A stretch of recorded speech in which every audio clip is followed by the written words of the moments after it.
Durant les derniers épisodes, nous avons eu des invités qui sont venus témoigner de la mise en œuvre de l'approche par compétences au sein de différents IUT. Mais qu'en est-il des autres composantes? Qu'en est-il des autres UFR? Sont-ils engagés dans l'approche par compétences? Eh bien, c'est pour apporter des premiers éléments de réponse à cette grande question que j'accueille aujourd'hui Yanis, professeur émérite en biochimie au sein de l'Université d'Artois, pour nous parler de cette grande question de la mise en œuvre de l'approche par compétences au sein de la fac de sciences. Petit disclaimer, si vous connaissez des personnes ou êtes vous-même impliqué dans la mise en œuvre d'une approche par compétences au sein de votre composante, vous êtes bien évidemment les bienvenus pour venir témoigner sur ce podcast.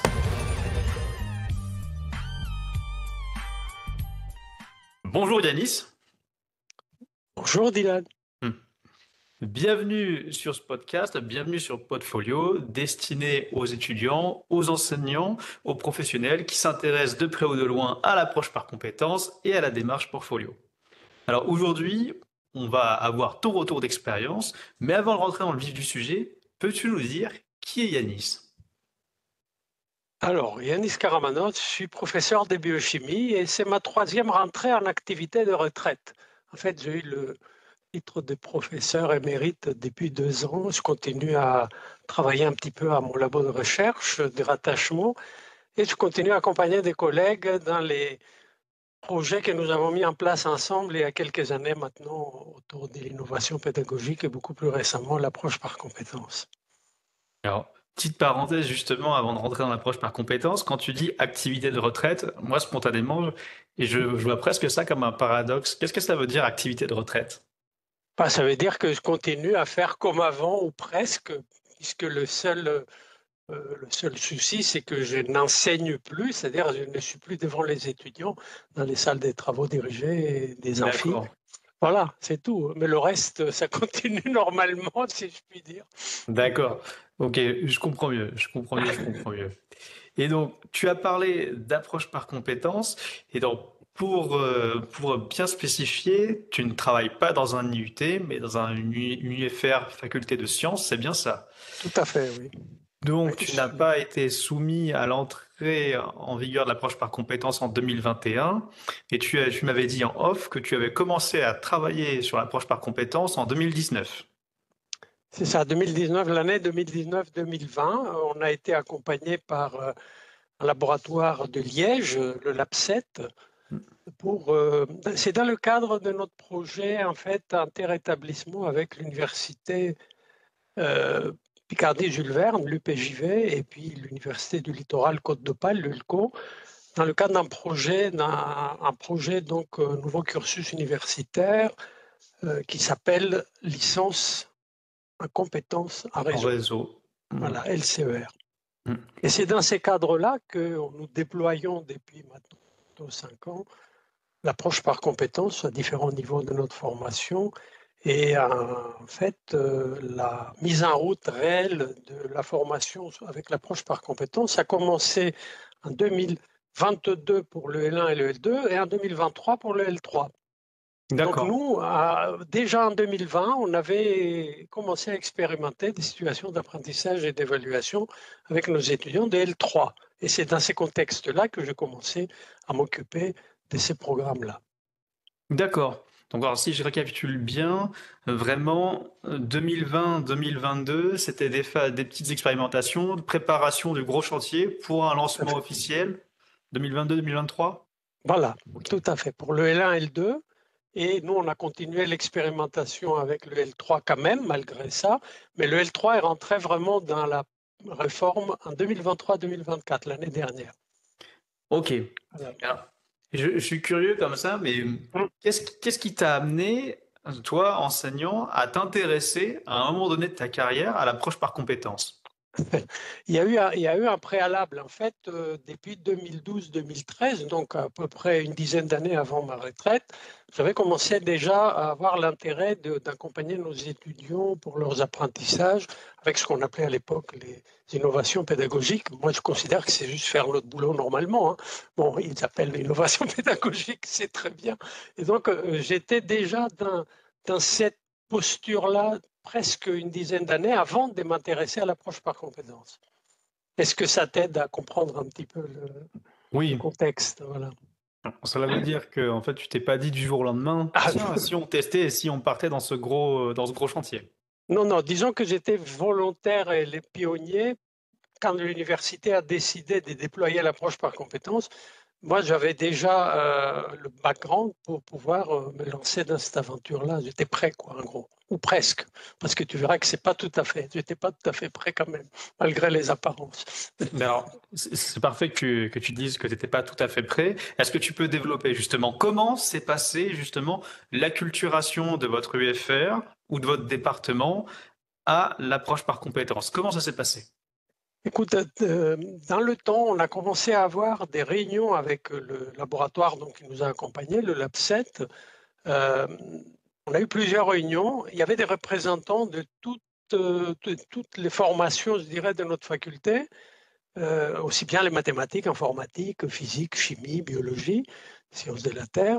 Donc, on avait des réunions avec nos formateurs qui nous ont expliqué un petit peu ce que c'est que l'approche par compétences, qu'est-ce qu'une approche programme, comment on doit quelles sont pour nous, à notre avis, pour quelqu'un qui sort de la licence, quelles sont les compétences que l'étudiant doit avoir pour être capable de suivre sa vie professionnelle? Et ça a démarré comme ça.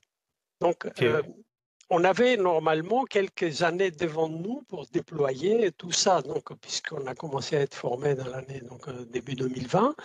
Bon, tu sais très bien, par la suite, il y a eu aussi la période de la pandémie, ça n'a pas simplifié Mhm. les choses, puisqu'on était Mhm. obligé de travailler beaucoup via des visioconférences pour se caler dans les différentes mises en route.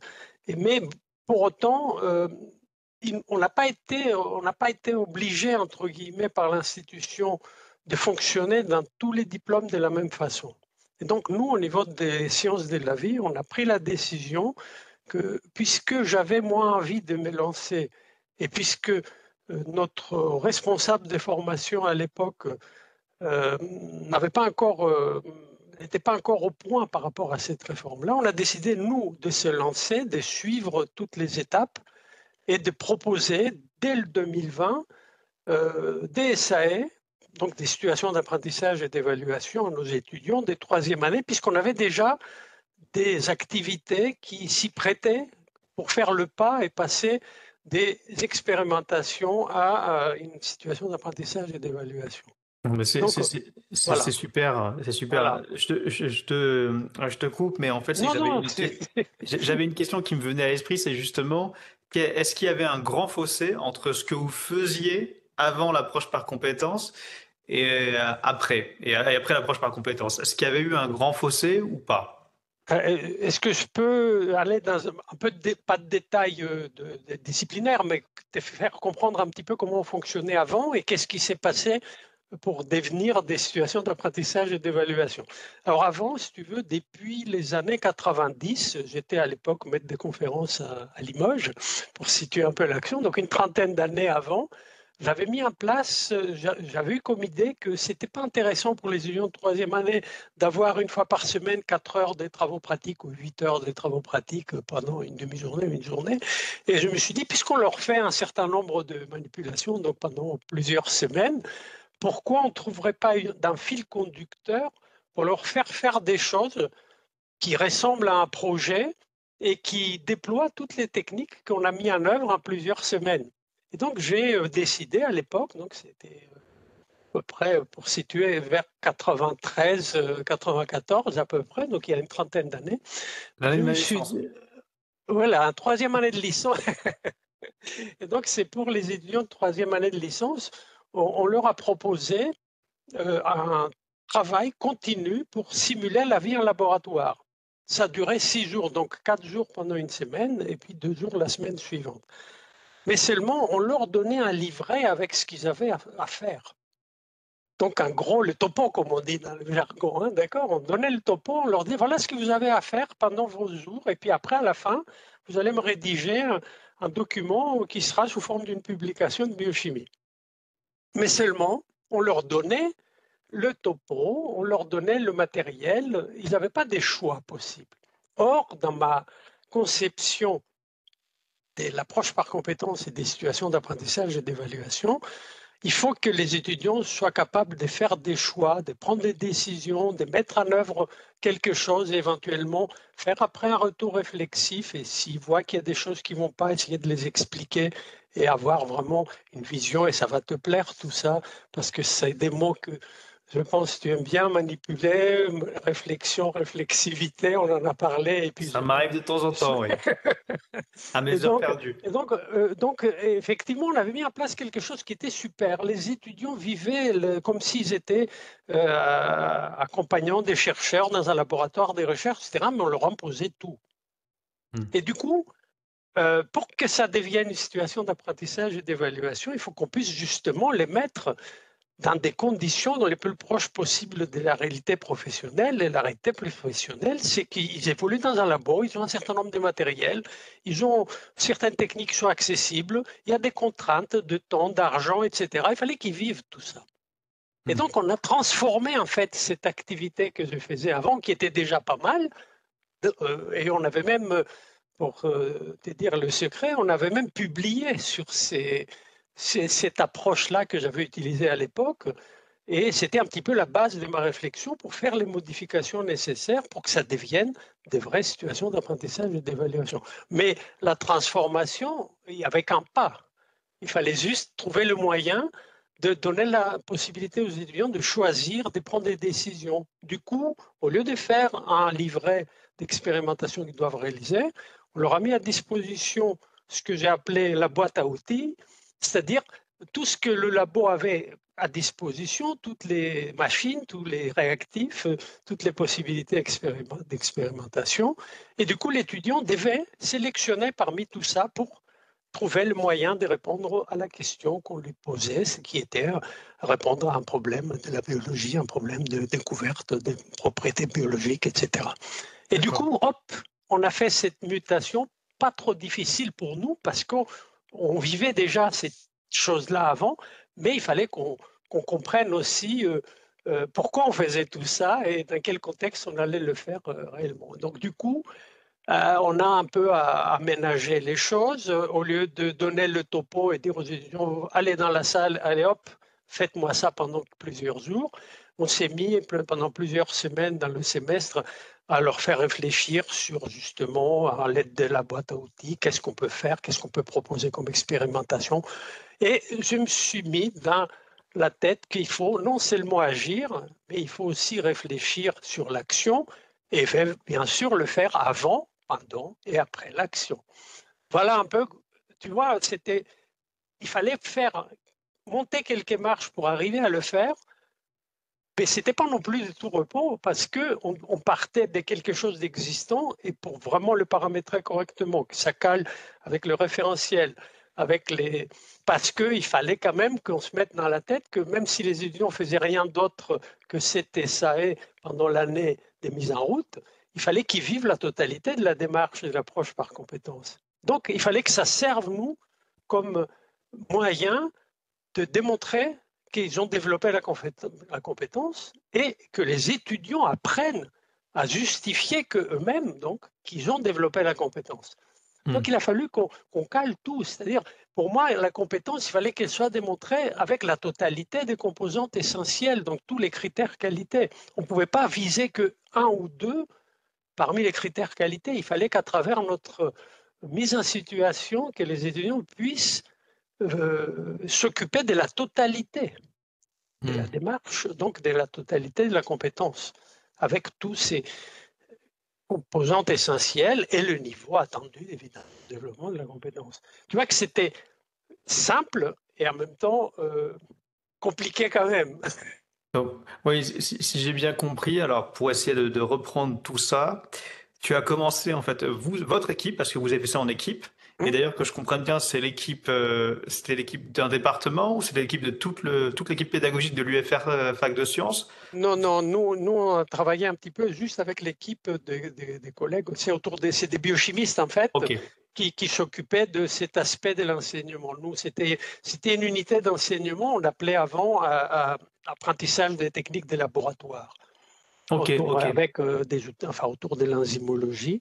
Et donc, c'est les collègues qui participaient à ce qu'on appelait avant donc les travaux pratiques en question, qui ont changé de casquette et qui sont devenus accompagnateurs pour faire l'approche par compétences et mettre en œuvre des situations d'apprentissage et d'évaluation. Donc, on est 2 enseignants, en fait, chercheurs, plus une technicienne qui est toujours présente au niveau des expérimentations, au niveau des salles, des travaux pratiques.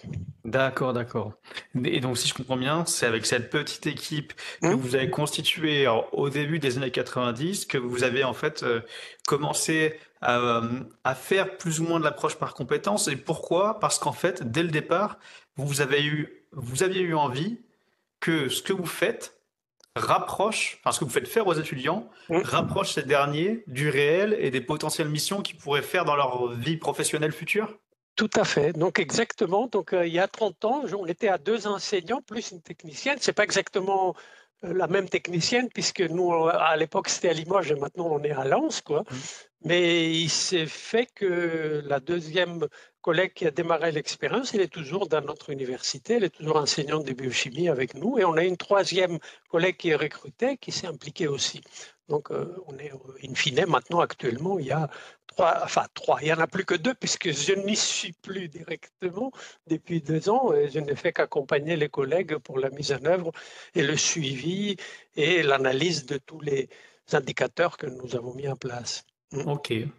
Et c'est toujours donc 2 enseignants, chercheurs plus techniciens qui s'occupent de la mise en œuvre de ces activités-là.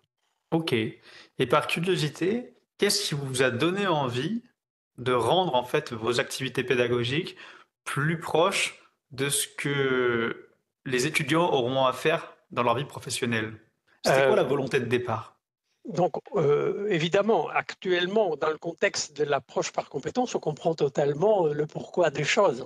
Mais au moment où j'ai vécu ça au tout début comme jeune enseignant, donc puisque j'ai été recruté pour situer, tu n'étais pas né, comme tu l'as dit, en 1987, j'ai été recruté maître de conférence à Limoges. Et donc, le temps de comprendre comment ça fonctionnait, il m'a fallu 3-4 ans. Et au bout de 3-4 ans, ça ne me satisfaisait pas que les étudiants réalisent des expérimentations sans avoir un peu le but, pourquoi on fait ça et dans quel contexte on va s'en servir dans la vraie vie. Et du coup, c'est parti comme ça, mais je n'avais pas des formations particulières, parce que tu le sais très bien, à l'époque, on n'était pas formé du tout pour être enseignant-chercheur, pour faire de l'enseignement, et il n'y avait pas des questions de pédagogie, et pendant très longtemps, et peut-être ça continue malheureusement encore un peu, on était jugé uniquement sur nos travaux de recherche et sur nos publications autour de nos travaux de recherche. Et quelque part, ils prêtaient absolument pas attention si on était enseignant correct ou pas correct à l'époque. D'accord? Voilà, donc c'était publier ou périr, comme disent certains collègues actuellement, et puis surtout avec des journaux, des facteurs d'impact élevés, etc. Donc, mais ça me gênait, donc il fallait que je fasse quelque chose. Donc j'ai proposé ça déjà à l'époque, sans imaginer une seconde que beaucoup plus tard, on allait avoir carrément la légitimité de ce qu'on mettait en place, même si on ne le faisait pas totalement dans les règles, quoi. Voilà. Donc en fait, le point de départ de tout ça, c'était une espèce d'insatisfaction que tu avais ressentie. Tout à fait. Tu te sentais pas forcément en phase avec ce que tu faisais, ou peut-être que tu avais envie de faire plus, d'apporter plus, ou peut-être mieux. On ne sait jamais si c'est plus ou mieux. Et donc toute cette insatisfaction mêlée à cette curiosité t'a amené à te lancer là-dedans. Et visiblement, vu avec les réformes en vigueur actuellement, oui, c'était pas une mauvaise chose. Alors maintenant, si on devait rentrer un peu plus, aller un peu plus loin, eh bien, ce qui justement posait et pose encore beaucoup de problèmes aux équipes pédagogiques, c'est cette notion d'évaluer des compétences et de ne plus évaluer des savoirs. Alors, est-ce que tu pourrais nous dire un peu comment ta petite équipe et toi, vous vous êtes pris pour penser l'évaluation des compétences?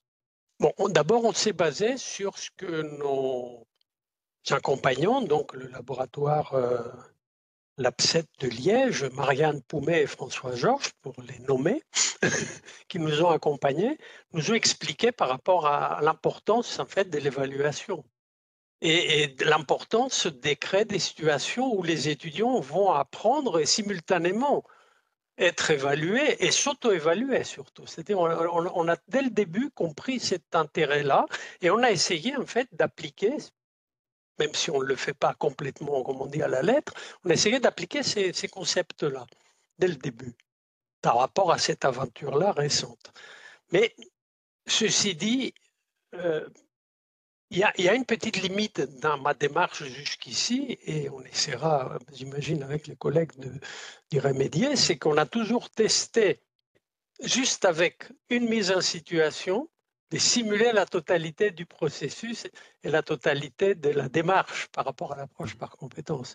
Or, ce n'est pas suffisant parce que l'étudiant doit voir globalement la totalité en fait dans sa formation, doit vivre le développement de la compétence avec la totalité de ce qui est apporté dans le cadre d'un programme. Donc nous, on n'a qu'une vision, de mon point de vue, restreinte de tout ça pour le moment. En tout cas, c'est ça que j'ai compris depuis qu'on a mis en œuvre et je sais pertinemment, et quand je décris, quand je présente ça, quand je fais des retours d'expérience auprès des collègues, j'insiste sur cet aspect-là et tu comprendras. En fait, on n'a qu'une vision de l'ensemble, puisqu'on met en œuvre une situation d'apprentissage et d'évaluation, et on fait comme si c'est cette mise en situation qui suffit en elle-même pour développer la compétence et amener l'étudiant à être capable de le démontrer à travers ce qu'il va nous produire comme livrable, comme explication, et éventuellement à travers de la discussion dans un portfolio ou à l'oral. Donc, je sais que c'est limite, mais on a toujours voulu quand même jouer le jeu, même parce qu'on n'a pas eu autre chose sous la main pour pouvoir le tester.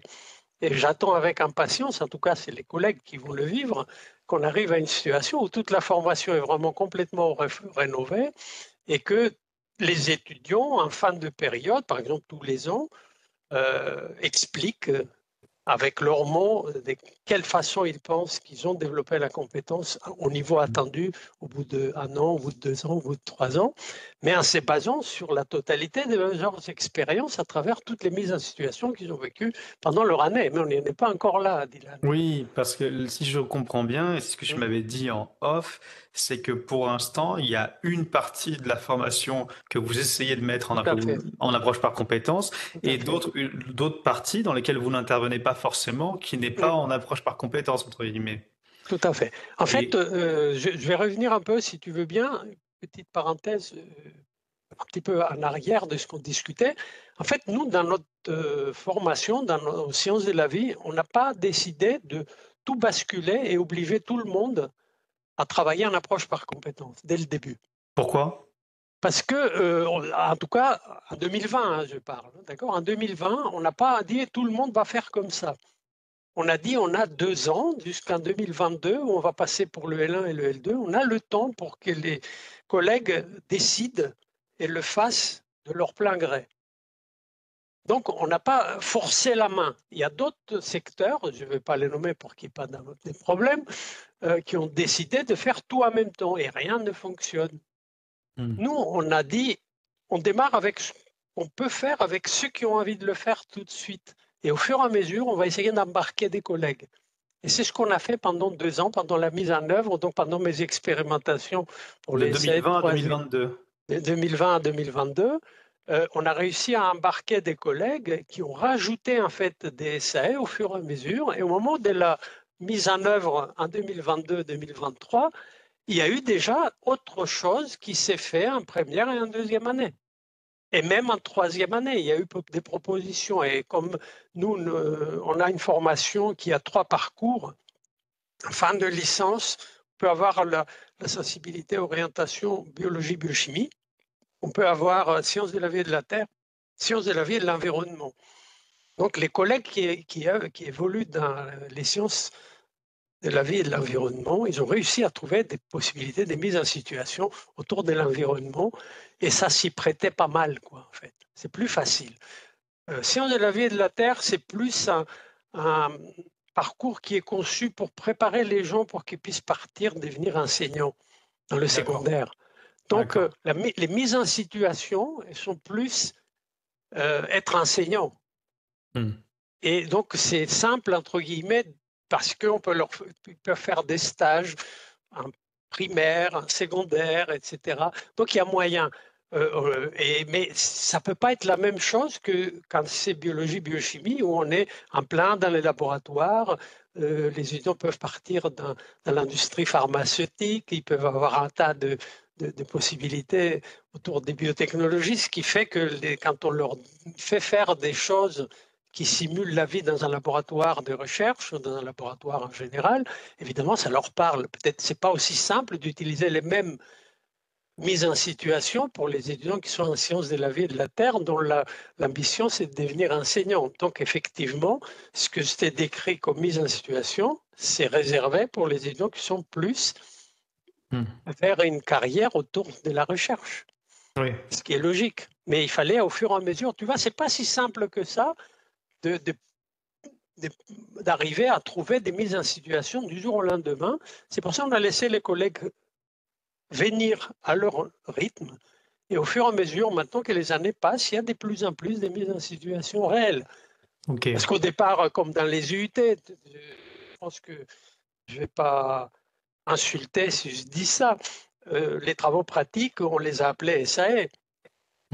Oui, oui. Voilà, mais ce n'est pas des vraies mises en situation. Donc, mais nous, on n'a pas voulu camoufler, si tu veux, on a voulu dire les choses comme elles étaient. On a dit, voilà, on a des choses qui fonctionnent, c'est vraiment des mises en situation. D'autres, c'est plutôt du domaine de la ressource et de l'accompagnement pour qu'ils apprennent des choses. Donc, on a été honnête dans notre formation, on a annoncé les choses comme ça, mais ce n'est pas complet encore. Voilà. Alors, donc, si je récapitule, j'ai identifié en fait deux grandes difficultés, l'une est liée à l'autre. La première difficulté, c'est la complexité de conception de chaque situation, parce qu'en fonction des formations, des compétences qu'on va faire développer, voilà. Trouver une bonne situation, enfin, trouver et concevoir une bonne SAE, c'est pas évident. Et la deuxième, c'est une fois qu'on a trouvé une bonne idée, il faut avoir les ressources humaines, les enseignants qui adhèrent à ce processus et à ce mode de travail. Et donc, toi, là, de ce que tu as, si j'ai bien compris, c'est le fait d'avoir laissé, entre guillemets, du temps aux enseignants de s'y acculturer par eux-mêmes qui t'a permis d'obtenir plus d'enseignants entre 2020 et 2022 ? Tout à fait, oui. OK. Oui. Mais c'est ceux qui avaient envie de faire quelque chose et qui l'ont fait spontanément. On avait même des cas de figure, des enseignants qui étaient complètement réfractaires au moment où j'ai commencé, moi, à modifier mes enseignements pour mieux accompagner les étudiants, donc avec ce qu'on appelle donc, les innovations pédagogiques. Il y avait des enseignants qui étaient complètement réfractaires à tout ça et qui sont les mieux embarqués dans l'approche par compétence. Parce qu'il fallait le temps d'arriver à comprendre ce qu'on avait envie de faire. Et alors, là, tu soulèves un point très intéressant parce que très souvent dans des réformes, on peut vite pointer du doigt les personnes qui sont réfractaires et j'ai tendance à me dire qu'en fait, on peut être réfractaire pour plein de raisons. Certaines peuvent être légitimes, d'autres non. Et c'est justement un peu le sens de ma question. Est-ce que tu connais en fait les raisons de ces comportements réfractaires ? Et ouais, est-ce que tu les connais ? Est-ce que les enseignants qui étaient ou sont réfractaires t'ont déjà échangé en fait leur vision ? J'ai beaucoup discuté et travaillé avec beaucoup de collègues. En fait, là, au départ, la difficulté. Je commence par mon exemple. Au départ, ma posture, c'était je vais dans un amphi, je fais mon cours, il y a 150 étudiants dans la salle, je fais mon blabla, je termine mon cours et je pars. Et puis il y a des travaux dirigés, à peu près une trentaine d'étudiants, et on a pas mal d'enseignants qui interviennent parce qu'en première année, c'est à 12 groupes de TD, on ne peut pas tout faire tout seul, donc on a plusieurs enseignants qui interviennent et qui s'occupent de faire des exercices avec des étudiants. Et puis, pendant longtemps, je suis resté avec ces schémas-là. On m'avait enseigné comme ça quand j'étais étudiant, quand j'ai fait ma première, deuxième, troisième année, même la maîtrise à l'époque, puis le DEA. Et je considère que j'avais réussi, je suis même professeur des universités, donc je pense que ce qui j'essayais de me faire un peu apprendre, ça a fonctionné même avec leur manière qui est considérée à l'ancienne. Donc, de ce côté-là, mes collègues à l'époque, enfin mes professeurs de l'époque sont devenus des collègues après, ils nous ont expliqué que certes, ce qui est important, c'est la liberté académique, on fait comme on veut, de toute façon, il n'y a pas d'obligation à faire de telle ou telle façon, il n'y a pas de programme national, en tout cas pour les facs des sciences, donc tous les diplômes scientifiques, on ne peut pas nous imposer les contenus des enseignements, donc on a une certaine liberté. Seulement, le changement des postures, pour moi, c'était arrivé au moment où j'ai compris, OK, j'enseigne, mais est-ce qu'ils apprennent quelque chose? La grande question que beaucoup de collègues branchés en pédagogie expliquent dans des livres très intéressants. Je ne vais pas les nommer parce que je suis admiratif pour pas mal parmi eux. Et malheureusement, il y a quelques-uns qui nous ont quittés récemment. Donc, on n'est pas cité Denis Berthiaume. Et du coup, je me suis dit, il faut faire quelque chose. Il faut que j'accepte de ne pas être un transmetteur d'informations et des savoirs, mais d'être là pour aider les étudiants et les accompagner à apprendre. Le changement de posture, il s'est fait de cette façon-là.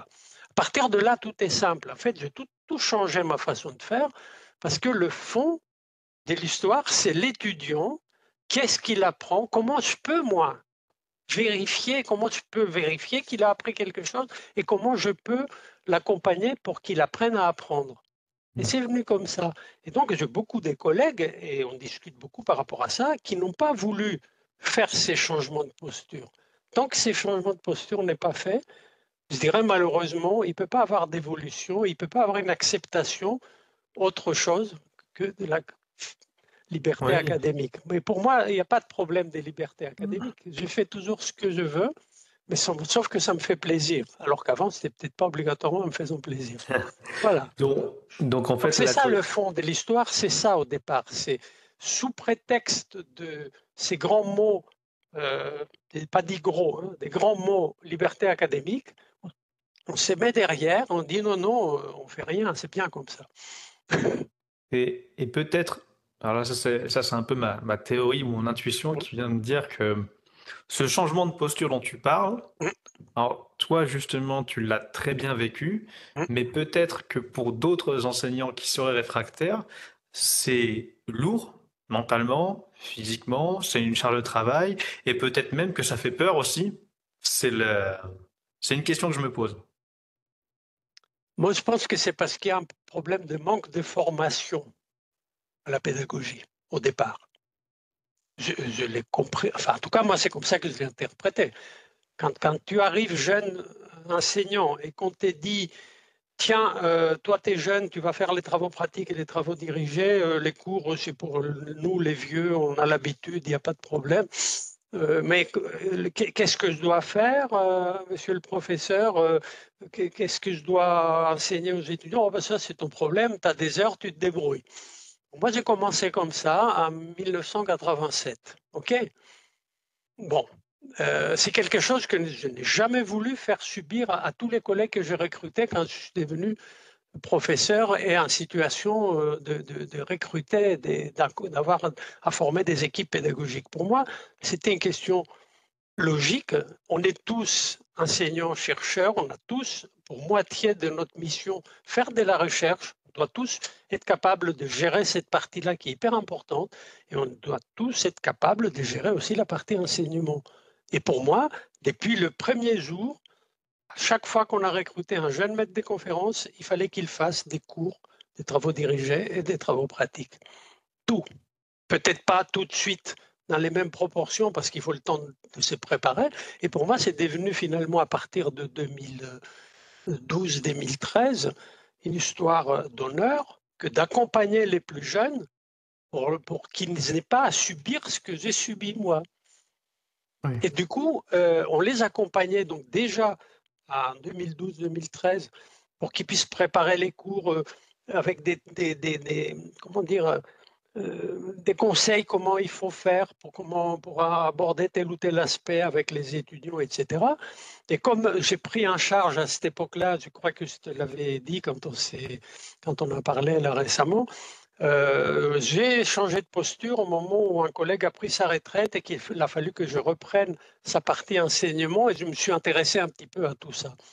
Et donc, à partir du moment où j'ai vu qu'il y a 12 groupes de travaux dirigés et que les gens faisaient ce qu'ils voulaient dans les différents groupes, je me suis dit, ça n'est plus possible. Il y a un programme précis, on doit tous faire la même chose, on doit agir tous de la même façon et on doit se coordonner pour que les étudiants, quel que soit le groupe, voient toujours la même chose ou presque la même chose parce qu'on est quand même individus et chacun, on agit à sa façon. Mais on a réussi et du coup, ce que j'ai vu comme expérience maintenant au bout d'un certain nombre d'années, donc, c'est que là, avant tout, c'est une question de l'équipe et comment on a préparé l'équipe pédagogique. Je parle des équipes pédagogiques restreintes qui tournent autour des enseignements que j'ai eu à m'occuper à titre personnel. Je ne peux pas assez de recul pour parler de l'équipe pédagogique globale d'une formation qui est encore plus complexe. Mais moi, à mon niveau, j'ai essayé d'avoir une équipe pédagogique soudée par rapport à notre unité d'enseignement ou les éléments constitutifs qu'on appelle maintenant. Et c'est pour ça que je considère que c'est vraiment la base de notre travail. Si on n'est pas capable, nous, de travailler en équipe et d'être clair de ce qu'on a envie de faire apprendre à nos étudiants, comment veux-tu qu'on arrive à leur communiquer et leur expliquer ce qu'on attend d'eux? C'est pas possible. Oui, C'est pas possible. évidemment. Et il n'y a Alors, pas, évidemment, tu vois, c'est une question d'évolution permanente de notre posture et les enseignants qui n'ont pas voulu prendre le temps, parce qu'en fait, c'est pas qu'ils n'ont pas le temps, mais ils n'ont pas voulu prendre le temps et consacrer du temps par rapport à cet aspect-là de notre métier qui est enseignant-chercheur. Parce qu'ils sont restés avec l'ancienne, entre guillemets, version de ce qu'on sait faire. Voilà. c'est pour beaucoup de choses, hein. On fait souvent le raccourci de ne pas avoir le temps, mais on pourrait dire je ne prends pas le temps de marcher. C'est pas que j'ai pas le temps de marcher, c'est que je ne prends pas le temps. Oui, Et, oui, je suis persuadé maintenant. et alors justement, si je devais synthétiser, ça veut dire qu'il y a en fait, deux dimensions très importantes. C'est en travailler en équipe, mais on construit quelque part cette équipe Voilà. autour d'une vision commune, je sais pas, ou d'un rapport à l'étudiant ou à la formation particulier. Parce que tu as utilisé un mot très fort qui est une question d'honneur. Et donc, pour que ça se passe bien, quelque part, il faut que tes collègues investissent là-dedans et cette vision, quelque part, du sens de l'honneur. Je vais faire une petite réponse, et puis je vais t'orienter un peu à la normande. Finalement, on a une chance formidable à l'enseignement supérieur. On peut travailler, on doit travailler avec presque qui on a envie. On n'est pas obligé de travailler avec telle ou telle personne, on ne nous l'impose pas. C'est nous qui optons pour travailler avec tel ou tel collègue. Il n'y a pas beaucoup de métiers que je connaisse qui ont cette possibilité d'avoir des choix aussi pour nous, de travailler avec les collègues qui s'entendent et qui ont envie de travailler comme nous. Donc, et puis il y en a plein. Donc, peut-être c'est un peu violent ce que je viens de dire, Dylan, mais c'est quelque part, c'est la chance de notre façon de travailler à l'enseignement supérieur. Non, non, non. Enfin, en tout cas, moi, je trouve pas ça choquant du tout. La liberté dont bénéficient les enseignants, enseignants-chercheurs et enseignants du second degré affectés dans le supérieur, je vois quand même la liberté pédagogique, une liberté qui est quand même dingue, propre à la France, j'ai l'impression. Et justement, moi, c'est ma vision des choses, hein. Je pense à penser que quand on a une liberté comme ça, il faut s'en servir pour explorer un terrain de jeu et faire des choses. Mais on peut après, je sais très bien qu'on peut utiliser la liberté pour ne rien faire, pour utiliser son temps à autre chose. C'est toujours, j'imagine, des choix personnels et un rapport au confort. Et ça, je ne pourrais pas te le certifier avec certitude. Ceci étant, alors justement là, on a déblayé un petit peu, tu nous as bien posé le contexte de comment s'est passé à l'échelle de ton département l'entrain de l'approche par compétences. On a vu les différentes phases de test et ensuite le lancement à partir de 2022-2023. Et justement, là maintenant, je repense à notre discussion d'hier d'ailleurs. Est-ce que tu pourrais nous parler du protocole? Comment est-ce que vous avez fait pour évaluer des compétences? Comment vous avez fait? Comment vous vous y prenez pour évaluer les compétences? Alors nous, on a essayé d'expliquer aux étudiants ce qu'on veut faire, ce n'est pas évaluer les apprentissages ou les connaissances, comme on le disait avant, comme on le faisait avec des examens écrits, etc. Mais on veut pouvoir évaluer s'ils ont développé la compétence que nous visons au niveau de développement qui est accepté par rapport à leur année de formation. Par exemple, pour la troisième année, nous, on a imaginé 3 niveaux de développement de la compétence qui coïncident avec la première, deuxième et troisième année de la licence. Donc, nous en gros, on ne va pas rentrer dans les termes techniques, mais 3 niveaux de développement, c'est de plus en plus complexe, entre guillemets. Et du coup, ce qu'on veut, c'est qu'ils puissent nous accompagner aussi, et pas nous seulement les accompagner, pour qu'on puisse ensemble déterminer s'ils ont développé la compétence au niveau attendu. Et donc, qu'est-ce qu'on attend? On a une grille d'évaluation qui permet même, puisque dans le système actuel, on ne doit pas seulement dire valider ou pas valider la compétence, mais il faut aussi mettre une note, comme tu le sais. Donc, nous, on a déterminé une grille d'évaluation qui correspond à certaines tranches de notes. Donc, on l'a fait de 0 à 9, de 10 à 13, de 14 à 16 et de 17 à 20. Et pour chaque tranche, on a fait une grille qui explique, donc une grille critérielle en quelque sorte, hein, Dylan, c'est aussi simple que ça, qui permet et à nous et à l'étudiant de se situer, et nous de le situer, en vérifiant si l'étudiant a développé la compétence dans toute sa complexité en tenant compte de la totalité des composantes essentielles que moi j'appelle les critères qualité parce que c'est plus parlant, et justement le niveau de cette histoire de qualité. Donc on veut que l'étudiant puisse lui-même commencer à s'auto-évaluer et qu'il puisse expliquer pourquoi il considère que ce qu'il a fait, c'est avec de la qualité. Donc, qu'il apprenne à mettre des qualificatifs par rapport à tout ce qu'il fait comme action.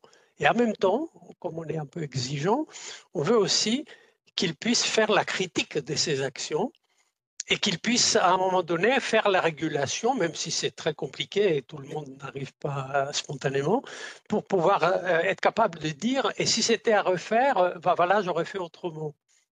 Et oui. Si on me donne la chance, de recommencer, ben voilà comment j'aurais fait. Voilà. Et nous, la contrepartie, donc nous, on peut bien sûr, on s'était expliqué par rapport à ça, et c'est ça l'approche par compétence. On peut observer l'étudiant au moment de son action, et on peut déjà voir si ça correspond aux différents critères qualité. Donc le côté visuel est important dans l'action.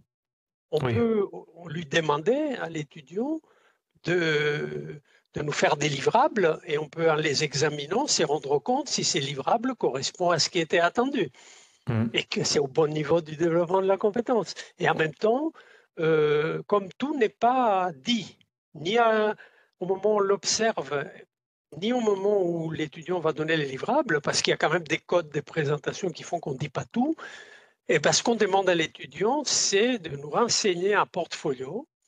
Et à travers le portfolio, on veut justement qu'il nous explique avec ses mots pourquoi il considère qu'il a développé la compétence. Quels sont ces arguments qui prouvent qu'il a répondu à tous les critères qualité et que ce qu'il a mis en œuvre comme action, c'est des actions de qualité. Et puis après, on le demande aussi, toujours dans le portfolio, de nous dire, toujours avec ses mots, et surtout ne pas copier aux autres, parce qu'on veut que ce soit totalement individuel, effectivement, qu'il soit critique par rapport à tout ce qu'il a fait. Et qu'il puisse justement, en se basant, évidemment, c'est la base de l'approche par compétence, en se basant sur des ressources, et les ressources, comme tu le sais, peuvent être externes ou internes. Donc, ça peut très bien être ce qu'il a appris en cours, ce qu'il a lu dans les différentes bases de données, dans les manuels. Ça peut très bien aller jusqu'à aller consulter des spécialistes du domaine pour obtenir leur avis éclairé, etc. Et ce qui nous fait plaisir, c'est quand les arguments qu'ils nous donnent pour démontrer donc, le développement de la compétence ne se basent pas seulement sur des ressources qu'ils ont eues dans le cadre de leurs études, mais surtout qu'ils ont eues en dehors, hors cursus. Donc, tu vois, nous, on essaye de les accompagner dans cette culture-là qui est être capable, justement, pas seulement d'agir, mais de faire un retour réflexif par rapport à leur action. Ok. C'est ce que je disais au départ. Et en même temps, on veut que cette réflexion soit faite avant l'action, pendant l'action et après l'action. Voilà. Et donc, du coup, on arrive au cœur de tes préoccupations par rapport au portfolio et l'approche portfolio. Nous, on n'a pas mis en place dans notre système donc, de formation un accompagnement à la démarche portfolio. Ce n'est pas pris en charge par l'institution, donc ce n'est pas prévu dans les maquettes, comme ça peut être prévu au niveau des buts. Et du coup, dans mon contexte, on a pris en charge, en début d'année, la formation et l'information, je dirais même, de nos étudiants par rapport à l'approche par compétence, par rapport au rôle du portfolio dans l'évaluation. Et on leur communique des consignes qu'on essaye de faire très simples, parce qu'il ne faut pas que ça prenne des heures pour les lire, mais des consignes simples qui permettent à l'étudiant de bien comprendre ce qu'on cherche derrière cette expérience-là, qui est de rédiger un document qui démontre la qualité de leurs actions et qui critique leurs actions, avec l'apport d'arguments qu'on appelle les preuves d'approche par compétence, et qui doivent toujours être basées sur quelque chose de concret. Par exemple, des choses qu'ils ont fait pendant leurs expérimentations, des informations qu'ils trouvent dans les banques des données, des informations qu'ils trouvent dans les cours, dans les manuels, etc. Donc, on leur demande de faire une collection de traces de leurs actions et de sélectionner les traces les plus pertinentes qui permettent, en argumentant, de démontrer quelque chose. Voilà, est-ce que ça va de cette façon de t'amener vers quelque chose autour de la démarche portfolio? Avant de poursuivre, j'ouvre une toute petite parenthèse que pour les personnes qui nous écoutent et qui aimeraient en fait voir la grille que tu as fait, que vous avez construit, que ton équipe a construit, eh bien, je mettrai en fait le lien de ton article dans la description de l'épisode, dans lequel la grille critériée se trouvera parmi les documents complémentaires. Tout à fait. Donc, parenthèse étant fermée, dans tout ce que tu m'as dit. Est-ce que je peux aussi rajouter une parenthèse par rapport à ce que tu viens d'annoncer? C'est très gentil de ta part de parler de notre production. Donc, moi, j'ai voulu partager en fait ce qu'on a vécu avec toute la communauté. C'est pour ça qu'on a pensé produire cet article. Ce que vous allez découvrir en lisant cet article, c'est que on est très humble, parce que tous les documents qu'on a mis, c'est tous les documents qu'on utilise actuellement, et on a été très précis par rapport à ça en annonçant que c'est une image au moment où la mise en œuvre de notre approche en 2024, en début d'année, mais que ce n'est pas des documents contractuels, parce qu'ils peuvent évoluer comme l'approche par compétence, qui est une démarche évolutive et qui peut, au fur et à mesure, amener à modifier le référentiel, à modifier les composantes essentielles, à modifier tout ça, les niveaux, etc., les intitulés, les énoncés, et qu'il faut être très attentif par rapport à ça. Il faut penser que c'est des documents qui nous ont servi au moment où on a mis en œuvre cette approche, et qu'il ne faut pas les prendre comme argent comptant. Voilà. Je tiens absolument à préciser ça. Il ne faut pas imaginer qu'on puisse nous dire après, mais non, vous avez dit ça, ça ne va pas. Ben oui, on le sait, il y a plein de choses qui peuvent ne pas. Vous l'avez dit en 2024. Voilà. Et maintenant, c'est très important de le préciser. Oui. Et donc, pour revenir justement à tout ce que tu as dit, si je devais récapituler, tu as commencé par dire que justement, que dans ton processus d'évaluation des compétences, il y a, c'est ce que tu avais déjà mentionné, l'évaluation de l'action, l'observation de l'action. Et tu as précisé justement que parfois on peut observer l'action, on peut observer la personne en train de faire, on peut observer et étudier le livrable pour le produit, mais que pour autant, ce n'est pas toujours suffisant et que pour parler de compétences, il faut aussi cet élément dont tu as parlé, qui est la réflexion de l'action, d'où la rédaction de portfolio, de notes, d'analyse réflexive, et pour avoir justement cette évaluation de la compétence, Mm. action et réflexion de l'action. D'accord. Alors ma question maintenant, pour aller un peu plus loin, j'imagine que faire des retours à l'étudiant quand il fait quelque chose avant, pendant ou après, ça demande un peu de temps. Comment est-ce que vous êtes organisé pour eh bien, fournir, trouver ce temps de feedback, d'accompagnement de l'étudiant? Très bien, ça c'est comme on dit, merci de m'avoir posé cette question, c'est le fond du problème pour beaucoup d'enseignants. En fait, il faut rajouter, on ne l'a pas dit depuis le début, tout ce qu'on a mis en place, ça concerne des groupes entre 24 et 36 étudiants en troisième année. Voilà, donc il faut être très clair par rapport à ça.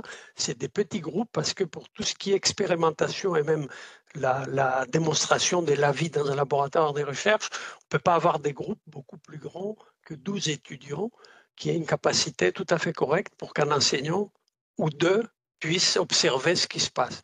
Et on a voulu, pour des raisons de sécurité, donc limiter les groupes à 12. Donc on a eu jusqu'ici, depuis le 2020, on a eu entre 2 et 3 groupes, donc entre 24 et 36 étudiants. Donc ça, c'est un argument important.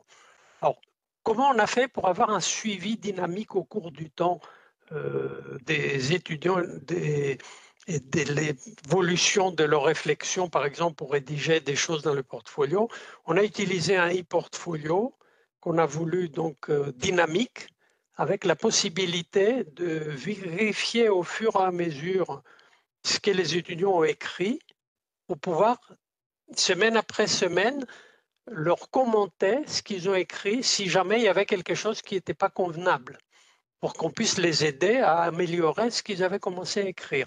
C'est vrai qu'un enseignant qui va passer une fois par semaine du temps pour regarder les 12 portfolios, par exemple, il n'y a pas toujours, pour être honnête, il n'y a pas toujours quelque chose de modifié toutes les semaines, mais disons qu'il nous fallait à peu près compter 2 heures par semaine pour lire ce qui se passe dans les portfolios et faire un retour aux étudiants sous forme de commentaires. Donc ça, il faut compter ça. Par groupe, donc, c'est à peu près 2 heures par groupe de 12 étudiants. Après, lors des phases d'expérimentation, donc dans la salle d'expérimentation, on est présent tout le temps. Donc, on a tout le temps et tout le loisir de faire des commentaires et ce n'est pas un plus de notre travail puisque c'est du présentiel pendant plusieurs heures par jour et ça dure plusieurs jours. Donc, ces temps-là, il est normal, il est inclus dans notre service normalement. On a prévu aussi, comme tu as dû comprendre un peu la démarche, on prépare les étudiants pendant plusieurs semaines. On a des regroupements où on peut travailler avec eux et discuter avec eux. Ces temps-là, il est inclus dans nos services, donc ce n'est pas du temps en plus. Ce qui peut être du temps en plus, c'est qu'on leur impose, parce qu'on est un petit peu dur avec nos amis étudiants, on leur impose de donner des idées pendant les 8 premières semaines avant d'arriver dans la salle d'expérimentation à travers un forum qu'on a mis en place dans Moodle. On leur impose d'échanger entre eux sur ce qu'ils ont envie de faire, en faisant des choix donc dans la boîte à outils et réfléchir avec eux. Et nous, on doit intervenir à chaque fois qu'il y a un commentaire qui oriente mal. On est obligé d'intervenir si un autre étudiant n'est pas intervenu pour changer un peu la position initiale. Et ce qu'on compte beaucoup, c'est que les étudiants eux-mêmes finissent par interagir à travers le forum. C'est le plus dur d'ailleurs de notre démarche parce que parler dans un forum, ce n'est pas si simple qu'on peut l'imaginer. Les étudiants ont plus de facilité de parler dans les réseaux sociaux que dans les forums, parce que le forum, le prof va le voir. Et donc là aussi, le travail de fond, c'est essayer de les convaincre que c'est bien d'apprendre à faire ces échanges et qu'on n'est pas là ni pour les juger ni pour les manger. Et ça demande aussi, donc l'histoire du suivi du forum, il faut compter une demi-heure par semaine qui n'est pas prévue dans nos services. Voilà. D'accord. Donc tu vois, globalement, il y a pas, je ne peux pas dire qu'il n'y ait pas du boulot en plus, mais ce n'est pas non plus complètement inhumain, parce que c'est des petits groupes. La question ne se posera pas de la même façon si on s'adresse à des groupes comme en deuxième année de 120, 125 étudiants ou en première année de 150, 300. Mais là, je n'ai pas beaucoup. J'ai du recul par rapport à la deuxième année où on a obtenu de notre établissement qui tienne compte du temps qu'on passe par rapport aux échanges avec les étudiants sous forme d'une petite bonification en heure TD. Mais pour le L3, comme il n'y a que 12 étudiants, on n'a pas, par groupe, on n'a pas été revendicateur par rapport à ça.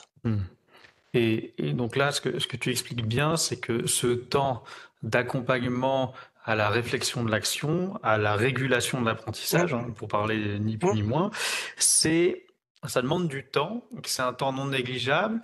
Et à ton avis, est-ce que en dehors du temps, il faut pas aussi avoir une certaine compétence, des compétences en accompagnement, je sais pas, moi, une certaine intelligence sociale, je sais même pas comment le dire, mais avoir une certaine fibre, une certaine posture aussi? Est-ce que justement, ce que tu as vécu comme une nécessité d'accompagner à cette réflexion sur l'action ne t'a pas conforté dans le changement de posture dont tu parlais? Je ne sais pas si je suis clair. Oui, hein, tu veux dire, est-ce que tous les enseignants sont capables de faire ces types d'accompagnement sans être eux-mêmes préparés à cette action-là? Oui. Oui.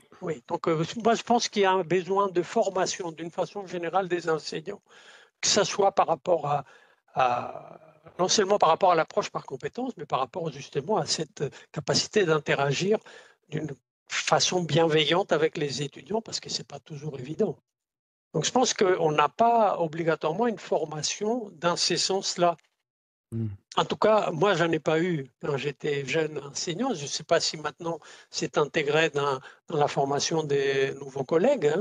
Nouveaux, je vais dire, même s'ils sont âgés, et quand ils sont recrutés, on fait des formations obligatoires pour les mettre des conférences maintenant, mais je ne sais pas si cet aspect, je ne sais pas si on a pris conscience que c'est important comme aspect. Alors, je peux te donner des éléments de réponse. J'ai été responsable de la formation des nouveaux enseignants-chercheurs à la pédagogie, mais pour l'Université de La Rochelle, mais sauf que tout était à refaire. Et donc, j'ai construit ça en collaboration avec une personne des ressources humaines. Et donc, comme j'ai eu la liberté de choisir de ce que je voulais faire, ce qui me paraissait essentiel pour les nouveaux enseignants, chercheurs en matière de pédagogie. Et donc moi, ce que j'avais fait arbitrairement, j'avais distingué en fait deux compétences, ou en tout cas deux ensembles de compétences. Il y a des premières compétences qui étaient liées à la conception d'un cours, d'un enseignement, et la deuxième, c'était l'animation d'un cours. Parce que concevoir et animer, construire un cours et enseigner, c'était ces deux univers très très différents. Et dans la compétence d'animation, on retrouve cette question d'accompagnement, de régulation des apprentissages via la gestion de l'attention, la gestion de la charge mentale, etc., etc. Donc, c'est très intéressant. C'est très intéressant ce que tu dis, parce que quand on regarde les compétences développées pour les étudiants qui se préparent pour être futurs enseignants dans le secondaire ou dans le primaire, c'est concevoir et mettre en œuvre des enseignements. Mais eux, c'est le cœur de métier. Ben oui.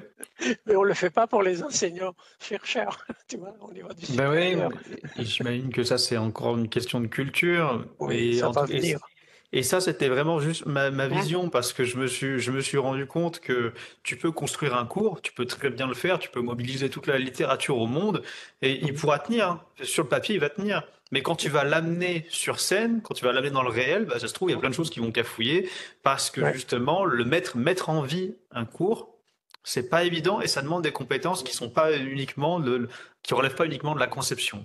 Tout à Donc fait. ça, c'était vraiment pour répondre à ta question. Ouais. Et maintenant, je dirais que pour revenir sur cette question de besoin de formation, est-ce que tu sais si d'autres de tes collègues ressentent ou consentent à ce besoin de formation? On remarquait qu'il y avait un besoin de formation en termes d'accompagnement des étudiants, d'accompagnement pédagogique. Est-ce que tu as des collègues enseignants ou enseignants-chercheurs qui seraient d'accord avec toi? Disons que, si tu veux, depuis la mise en place de notre service universitaire de la pédagogie, il y a eu beaucoup d'ateliers qui ont été proposés pour accompagner les étudiants justement pour tous ces aspects-là. Mais pas obligatoirement le côté psychologie sociale, je ne sais pas comment tu l'appelles, psychologie Ouais, sociale, je ne sais pas si ouais, c'est le ouais. bon terme. Si, tu peux. Mais je pense que c'est même quand on va au niveau du catalogue de formation, du catalogue des ateliers au niveau du service universitaire de la pédagogie, ils ont fait 4 rubriques dans leur formation. Ils proposent concevoir, animer, évaluer et être réflexif. Tu vois, donc le service de la pédagogie de l'université qui accompagne les enseignants, les jeunes et les moins jeunes, ont le souci de proposer des choses dans ces différents aspects. Hmm. Et donc, y compris être réflexif. Tu vois, donc ils ont commencé à prendre conscience. Je pense que c'est comme ça pour tous les services de la pédagogie des universités, ils ont pris conscience de ça, que c'est notre cœur des métiers, donc concevoir, animer, évaluer, quoi. Donc c'est quand même. Mais ils ont rajouté aussi être réflexif. Hmm.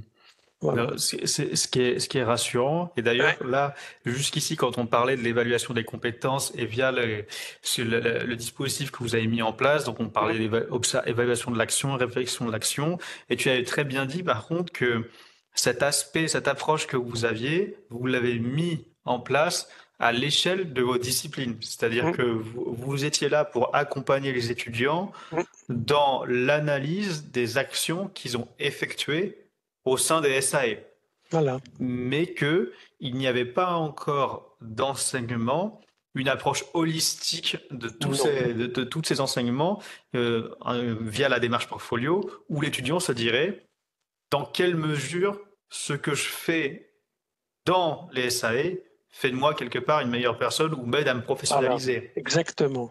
Il n'y a pas une vision holistique, malheureusement, pour le moment, dans notre établissement, mais je pense que c'est quelque chose qui est nécessaire maintenant pour tous les enseignements et toutes les formations, pardon, je vais dire, quel que soit l'établissement.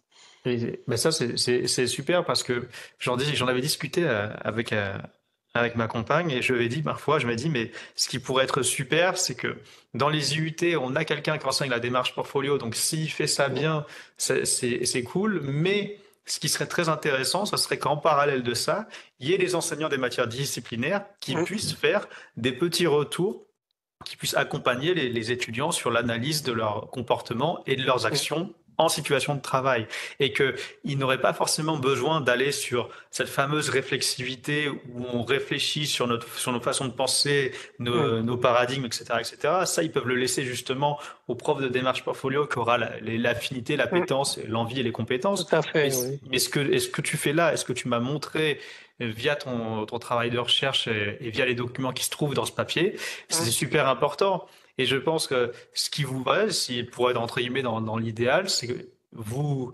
coiffez, vous mettez en fait la cerise qui serait la démarche portfolio sur tout le gâteau que vous avez cuisiné Tout à fait, oui. depuis le Tout à début. fait. Tout à fait. Moi, je pense que c'est primordial et peut-être que cette façon de préparer tous les enseignants, toute l'équipe pédagogique par rapport à ces aspects-là aidera à comment dire, un meilleur lien par rapport à la formation et on arrivera justement à réussir la réforme du programme globalement, alors qu'actuellement, c'est des actions individuelles qui s'y rajoutent, certes, Ouais. qui deviennent toutes de la qualité, puisque ça apporte, de toute façon, ça apporte pour l'étudiant. Mais tu avais peut-être expliqué, et peut-être qu'on l'a expliqué aussi dans le papier que tu citais, euh, les étudiants, ils sont perturbés, pas parce qu'on les accompagne de cette façon et qu'ils se mettent à faire des situations d'apprentissage et d'évaluation, mais parce que plutôt tous les collègues ne fonctionnent pas de la même façon. Et donc ça, c'est ça le message que je voulais donner, c'est ne faisons pas ça à nos étudiants parce qu'on les torture, quoi, quelque part. Ils peuvent adorer, mettre du temps, et peut-être au détriment d'autres apprentissages, etc., parce qu'ils voient l'intérêt de fonctionner dans des situations proches de la vie professionnelle, etc. Ils s'y mettent, ils le font à fond, ils produisent des choses extraordinaires. Mais à un moment donné, ils perdent leur trajectoire parce que d'autres enseignants ne demandent pas de la même façon et même parfois n'interprètent pas de la même façon une grille d'évaluation, quoi. Voilà. Et la justice à deux vitesses, il n'y a rien de plus frustrant. Bah oui, voilà. Donc c'est ça qui est... Moi, quelque part, ma frustration, c'est que je n'ai pas pu évoluer au moment où j'étais en activité de carrière, entre guillemets, puisque maintenant mon activité est un peu différente, comme tu l'as vu.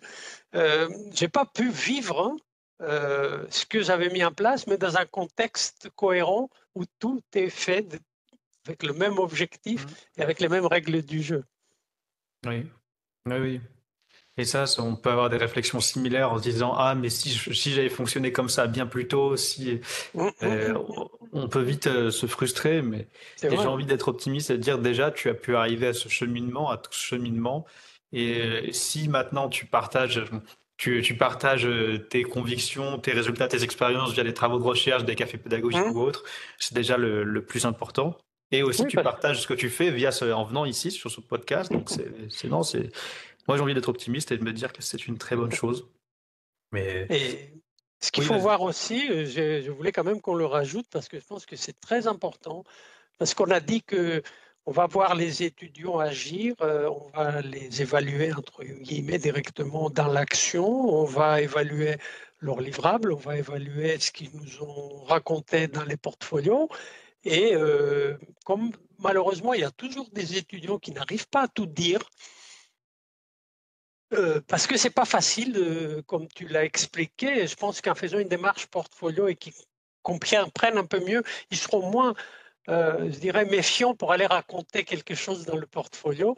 Si on n'arrive pas à leur extorquer les informations par écrit, nous, on a prévu de faire un petit entretien oral en fin de période. Donc, en fin d'année, on prend un temps à peu près 15-20 minutes avec chaque étudiant, avec les enseignants qui vont participer aux mises en situation, pour échanger avec eux, pour essayer de leur faire sortir les derniers verres du nez, comme on dit, pour qu'ils puissent vraiment dire ce qu'ils n'ont pas pu dire par ailleurs, parce que ce n'est pas toujours évident. Et la façon de s'exprimer à l'oral n'est pas la même qu'à l'écrit. Et du coup, voilà, on a ces plusieurs niveaux d'évaluation. Je ne sais pas si c'est plusieurs niveaux ou plusieurs critères, mais en fait, même pas. C'est plusieurs façons d'accéder à cette évaluation. Oui, en les voyant plusieurs angles d'approche. Voilà, en regardant à travers ce qu'ils ont produit comme livrable, à travers ce qu'ils nous ont dit dans le portfolio et à travers un échange oral. Et comme ça, on aura au moins le sentiment qu'on a évalué le développement de la compétence individuellement et pas sous forme d'un travail d'équipe, parce que le travail d'équipe, c'est très bien, ça contribue, mais nous, on évalue le développement de la compétence de l'individu, et c'est ça d'ailleurs le plus compliqué dans notre mission nouvelle. Oui, comment individualiser tout cela, et c'est justement via les entretiens oraux qu'on peut arriver en fait à mieux cibler la part individuelle que l'étudiant a fournie dans un livrable qui lui peut-être était collectif. Voilà. Et justement, tu parlais d'extorquer la parole des étudiants, et ça, c'est quelque chose qui revenait pas mal. Peut-être. Et peu importe le terme, parce que je vois très bien là où tu veux en venir. C'est très important de le situer, c'est-à-dire que lorsqu'on veut évaluer des compétences, qu'on veut évaluer une démarche ou autre, il faut se retenir en fait à une démarche qui est authentique. Et quand on dit authentique, eh bien, c'est pas évident de la mesurer, parce que justement, via des canaux entre guillemets scolaires ou académiques, via des notes écrites, on peut passer à côté de l'authenticité. Les étudiants sont très forts pour ça, pour fournir quelque chose de scolaire dans lequel ils vont adhérer, mais dans lequel ils ne sont pas forcément engagés. Voilà. Pour plein de raisons que tu as dit toi-même, s'ouvrir, c'est pas évident, ça peut faire peur. On n'a pas Mm. forcément confiance en soi quand on a 40, 50 ans. Ben, peut-être qu'à 18, on l'a encore moins. Donc tout ça, on a, en tant qu'enseignant, accompagnateur, on a un rôle à jouer pour générer ce qu'on appelle ce fameux cadre que j'avais mentionné de Philippe Gauthier, qui était le Mm. confidentialité, respect, écoute, entraide. Tout à fait, oui. Et, et ce qui est très, je voulais aussi revenir sur une chose, c'est que là, on a parlé de cette démarche portfolio pour donner du sens aux étudiants, mais peut-être qu'au final, ça c'est quelque chose qui m'est venu pendant que tu parlais, pendant que je t'écoutais, c'était peut-être qu'il serait intéressant de donner aussi ce sens-là aux enseignants en fait, et que d'arriver justement à se soucier d'expliquer, de montrer les intérêts de ce travail-là, de ce travail d'accompagnement, mais peut-être aussi de l'intérêt de la réforme, ce que peut être positivement la réforme pour l'enseignant au regard de ses missions et de sa posture, et dans quelle mesure tout ce travail-là pourrait l'aider à grandir. Et ça, Mm. je sais que je parais très philosophe en disant ça, mais je peux pas m'empêcher de me penser qu'en tant que, je sais pas moi, enseignant, ingénieur pédagogique ou même ne serait-ce qu'être humain, je vais davantage faire quelque chose lorsque j'en vois le sens, en fait. Je vais davantage Oui, m'impliquer dans des actions quand j'en vois le sens et quand je suis oui, convaincu. tout à fait. Tout à fait. Nous aussi, on cherche à faire des choses authentiques qui aient du sens et qui nous apportent une plus-value quand on met en œuvre, hein. Donc moi, je dirais que ce qui m'a permis, moi, de me développer professionnellement et puis personnellement, c'est justement tout cet état d'esprit réflexif. C'est-à-dire que j'ai envie de communiquer dans les congrès, sous forme de publications, etc., ce que je vis dans mes aventures pédagogiques pour que les collègues me fassent de retour et que je puisse encore améliorer et faire ces cercles vertueux que j'aime bien l'appeler. C'est-à-dire que moi aussi, j'aime bien faire des choses, réfléchir sur mes actions, réfléchir sur la réflexion que j'ai eue en faisant l'action, etc. Faire un peu de méta-réflexion, je ne sais pas comment il faut l'appeler, comme le métacognitif. Ouais, tu peux Enfin, dire bref, méta-analyse ou réflexivité. tout à fait. Donc du coup, c'est ça qui m'a fait progresser et c'est ça qui donne du sens en fait à ma façon d'être quoi, en tant qu'individu et en tant que professionnel.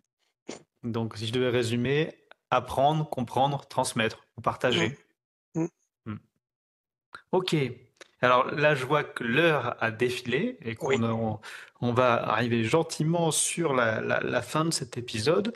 Et j'aimerais justement, pour te laisser le mot de la fin, est-ce que soit tu peux me dire un conseil que tu donnerais aux enseignants ou aux étudiants, comme tu veux, ou les deux, soit tu trouves un autre mot de la fin, soit tu fais les deux. Je te laisse conclure. Bah, moi, si j'avais un conseil à donner, je le donnerais aux institutions. Je dirais aux institutions, faites vraiment le nécessaire pour accompagner correctement les enseignants dans leur métier et les accompagner réellement, pas seulement en faisant des belles paroles. Voilà. Oh, c'est magnifique. Je vais m'arrêter là. Je m'arrête là. Merci Dylan.